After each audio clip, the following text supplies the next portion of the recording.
Dear student, आप सभी का IP study commerce and English Guruji channel में स्वागत है। आज हम व्यवसाय अध्ययन में इकाई 1 को पढ़ेंगे। इकाई 1 में व्यवसाय की प्रकृति एवं उद्देश्य, इसके बारे में हमको इस वीडियो के माध्यम से पढ़ना है। ठीक है, आप ध्यान से सुनते जाइए, चीज़ों को समझते जाइए, आपका पूरा जो ज्ञान है वो आपके दिमाग में घुस जाएगा। ठीक है, तो यहाँ पर देखिए, मनुष्य की क्रियाओं को 2 भागों में बांटा गया है। पहला जो है आर्थिक क्रिया है और दूसरा अनार्थिक क्रियाएं। तो आर्थिक क्रियाएं क्या होती है और अनार्थिक क्रियाएं क्या होती है, इसके बारे में आज विस्तार से हम चर्चा करेंगे। तो आर्थिक क्रियाएं मतलब ऐसा कार्य जिसको करने से हमको धन की प्राप्ति होती है, उसे हम कहते हैं आर्थिक क्रियाएं।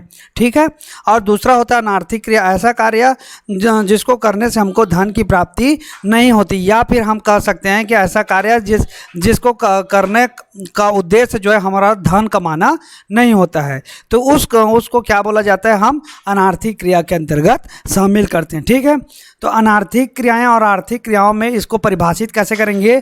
तो आर्थिक क्रियाएं ऐसी क्रियाएं, यह मनुष्य के द्वारा की जाने वाली समस्त क्रियाएं जो धनोपार्जन के लिए की जाती हैं, क्या कहलाएंगी, आर्थिक क्रियाएं कही जाएंगी। ठीक है, मनुष्य के द्वारा की जाने वाली समस्त क्रियाएं जो धनोपार्जन के लिए की जाती हैं, आर्थिक क्रियाएं कही जाएंगी। ठीक है, तथा जो वस्तु के उत्पादन, विनिमय, वितरण तथा उपभोग से संबंधित होती हैं, उन्हें आर्थिक क्रियाएं कहते हैं। क्लियर हो गया होगा। आज का जो युग है वो प्रगतिशील युग है। प्रगतिशील समाज में मनुष्य की जो आवश्यकताएं वो क्या हो गई हैं, असीमित हो गई हैं। प्रत्येक दिन एक नई वस्तु का उपभोग करने के पश्चात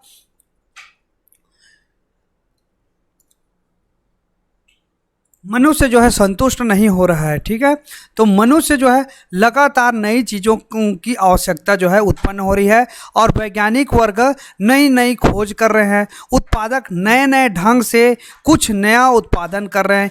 यही स्थिति विक्रेता की है, विनिमयकर्ता की है, और संग्रहणकर्ता की है, और व्यापारियों की है। इससे प्रत्येक व्यक्ति का कार्य दिनों दिन बढ़ रहा है। इससे आर्थिक क्रियाएं भी क्या हो रही हैं, बढ़ रही है। मनुष्य सदैव व्यस्त दिख रहा है। भाग दौड़ में व्यक्ति के पास इतना भी समय नहीं रहा कि 2 मिनट अपने रिश्तेदारों या मित्रों से बात कर ले। यह सब किस लिए, मात्र अधिक लाभ एवं आय प्राप्त करने के लिए। किसान हल या ट्रैक्टर से कृषि कार्य करता है। अध्यापक, वकील, डॉक्टर अपने पेशे में व्यस्त हैं। दुकानदार दिन भर ग्राहक से जूझता है। कारीगर धूप, बरसात या ठंड में भी कड़ा परिश्रम करता है। कोई ड्राइवर हो या कंडक्टर, सभी धन कमाने के लिए भारी प्रयास करते हैं। ये सभी आर्थिक क्रियाओं के अंतर्गत आती है। तो आप समझ गए होंगे कि आर्थिक क्रियाएं क्या होती है। ठीक है, हमारा पढ़ना आर्थिक क्रिया नहीं है, लेकिन हमारा पढ़ने का उद्देश्य क्या है कि हम पढ़ लिख करके आगे क्या बनेंगे, अच्छा डॉक्टर बनेंगे, इंजीनियर बनेंगे, वकील बनेंगे, या व्यापार करेंगे। और जिससे हमको क्या मिलेगा, इन सब को करने से हमको जो है अच्छा पैसा मिलेगा, धन कमाएंगे, खूब घूमेंगे, विदेश जाएंगे, सुखी जीवन बिताएंगे। अर्थात पढ़ना, नौकरी पेशा, व्यापार करना, धन प्राप्त करना, सुखी जीवन बिताना हमारा लक्ष्य है। ये सभी क्रियाएं आर्थिक क्रियाएं कही जाती हैं। क्लियर हो गया। संक्षिप्त में हम कह सकते हैं कि मनुष्य द्वारा लाभ या आय प्राप्ति हेतु की गई समस्त क्रियाएं जिन्हें मुद्रा में मापा जा सकता है। मुद्रा में मापना मतलब जिसको पैसे में क्या कर सकते हैं, माप सकते हैं, उन्हें मुद्रा में माप सकते हैं, उन्हें आर्थिक क्रियाएं कहते हैं। क्लियर हो गया। अब हम समझते हैं अनार्थिक क्रियाएं क्या होती है। तो अनार्थिक क्रिया, जैसा कि नाम से स्पष्ट है कि अनार्थिक मतलब जिसको करने, मतलब ऐसा क्रियाएं जिसका उद्देश्य धन कमाना नहीं होता है, उसे क्या बोलते हैं, अनार्थिक क्रियाएं कहते हैं। ठीक है, तो हमको अब इसका परिभाषा से समझना है कि मनुष्य द्वारा की गई ऐसी समस्त क्रियाएं जिनका उद्देश्य धन कमाना नहीं होता, अपितु सामाजिक रीति रिवाज व परंपरा के अनुसार उन क्रियाओं को करना अनिवार्य है, उन्हें अनार्थिक क्रियाएं कहते हैं। ठीक है, उन्हें क्या कहते हैं, अनार्थिक क्रियाएं कहते हैं। मनुष्य एक सामाजिक प्राणी है। देखिए, हम सब क्या हैं, एक सामाजिक प्राणी हैं, और हम समाज में रहते हैं। इसलिए उन सभी कार्यों को करना भी पड़ता है हमको, जो कार्य परंपरा, रीति रिवाज, प्रेम, स्नेह तथा सेवा के कारण करना पड़ता है। समाज एवं परिवार में रहकर इनके बंधनों को नहीं तोड़ा जा सकता। एक दूसरे के प्रति सहानुभूति, प्रेम, स्नेह, समाज सेवा, देश सेवा, मित्रता, मनोरंजन, पुत्र, पिता या माँ के कर्तव्य आदि के कार्य प्रायः सभी को करना पड़ता है। हम सब करते हैं, हम एक पिता भी हैं, एक पुत्र भी हैं, है ना। तो ये आप जैसे बेटा है, बेटी है अपने माता पिता के, तो आप अपने कर्तव्य को करते होंगे। इन्हीं कार्यों से समाज आज जीवित है। इन्हीं कार्यों से क्या है, आज समाज जीवित है। इन सभी का उद्देश्य न तो लाभ कमाना होता है और न ही कोई लाभ होता है। हम इस कार्य को करते हैं, जैसे पापा जी ने कहा कि बेटा पानी पिला दो, तो हम उस कार्य करें, उसके बदले हम क्या लाभ कमाना हमारा उद्देश्य होता है क्या? नहीं होता। ठीक है, वो हमारा क्या है, कर्तव्य है। इस प्रकार सामाजिक रीति रिवाज, प्रेम, स्नेह, मित्रता या पारिवारिक रीति रिवाजों के कारण की गई समस्त क्रियाएं जिनसे लाभ प्राप्ति नहीं होती है और न ही इन क्रियाओं का मूल्य मुद्रा में मापा जा सकता है। इन्हें इन्हें अनार्थिक या आर्थिकेतर क्रियाएं कहते हैं। मतलब ऐसा कार्य जिसका जो है मुद्रा में मापा नहीं जाता, जिसका मूल्य, ऐसा कार्य या ऐसी क्रियाएं जिसका मूल्य हम मुद्रा में माप नहीं सकते, उन्हें क्या बोलते हैं? अनार्थिक क्रियाओं के अंतर्गत शामिल करते हैं। अब हम समझते हैं कि आर्थिक क्रियाओं की विशेषताएं क्या क्या होती है। आर्थिक क्रियाओं में विशेषताएं क्या क्या है? तो देखिए, मनुष्य की क्रियाओं को दो भागों में बांटा गया। पहला तो आर्थिक क्रिया और दूसरा अनार्थिक क्रिया। तो आर्थिक क्रिया के विशेषताएं में पहला है आर्थिक उद्देश्य। आर्थिक क्रिया का उद्देश्य आर्थिक उद्देश्य होता है, दूसरा सामाजिक क्रियाएं होती है और तीसरा कानून का पालन। आर्थिक क्रियाओं की विशेषता में आर्थिक उद्देश्य, सामाजिक क्रियाएं और कानून का पालन, इन तीनों पॉइंट को आपको याद कर लेना है। ठीक है, तो आर्थिक उद्देश्य क्या है? तो आर्थिक उद्देश्य सुनते जाइए ध्यान से।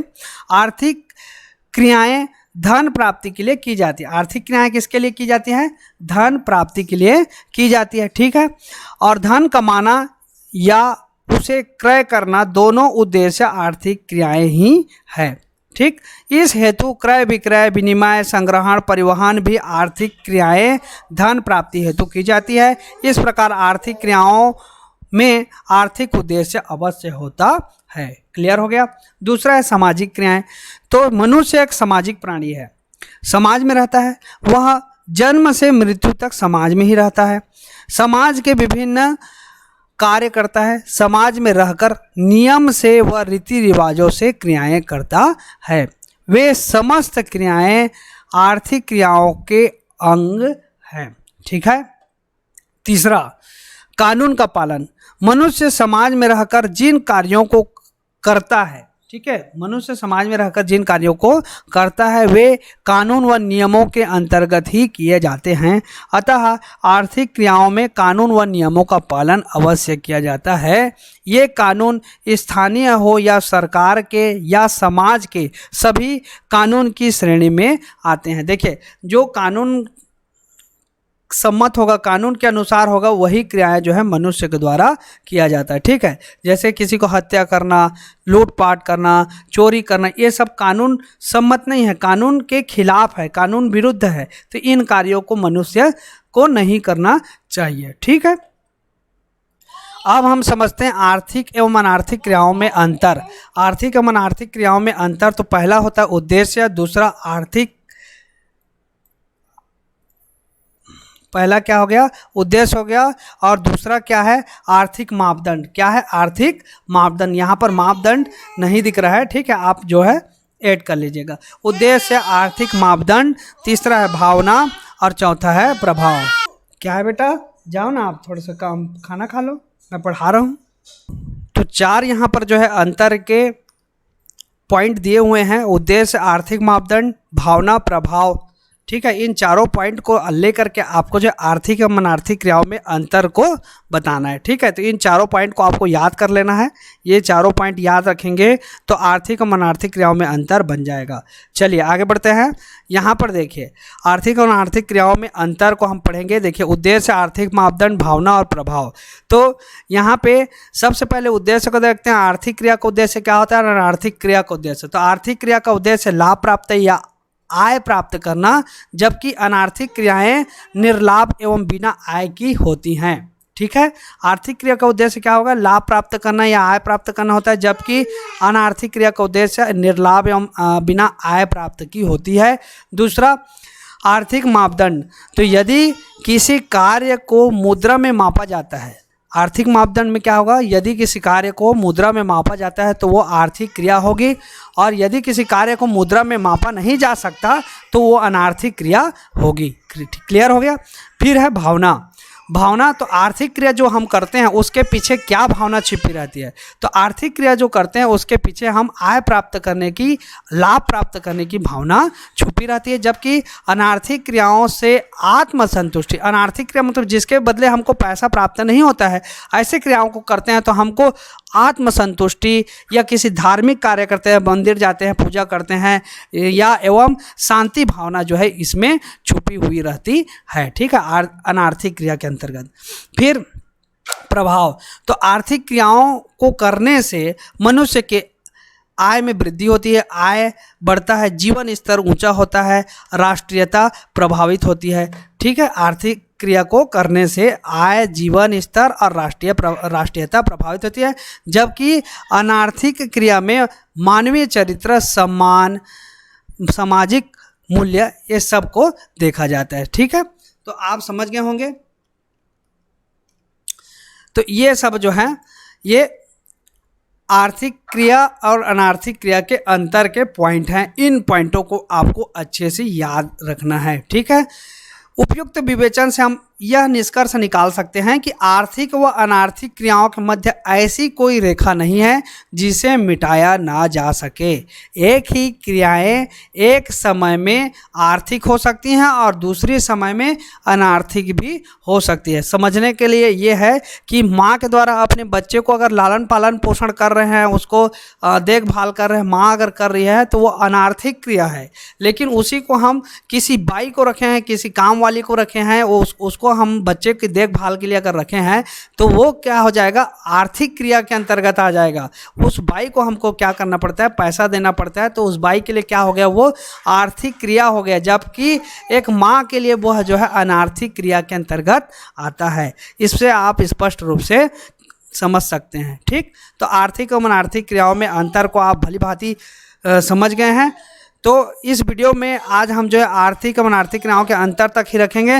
नेक्स्ट टाइम हम समझेंगे कि आर्थिक क्रियाएं के अंतर्गत कौन कौन से इनके प्रकार हैं, इसके बारे में समझेंगे, और फिर व्यवसाय की अवधारणा एवं लक्षण, विशेषताएं, इन सब के बारे में विस्तार से जानेंगे।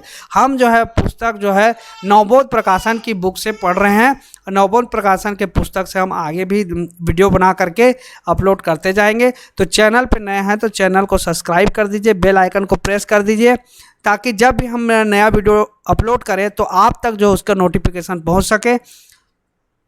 आज के लिए बस इतना ही। वीडियो को देखने के लिए आप सभी का बहुत बहुत धन्यवाद।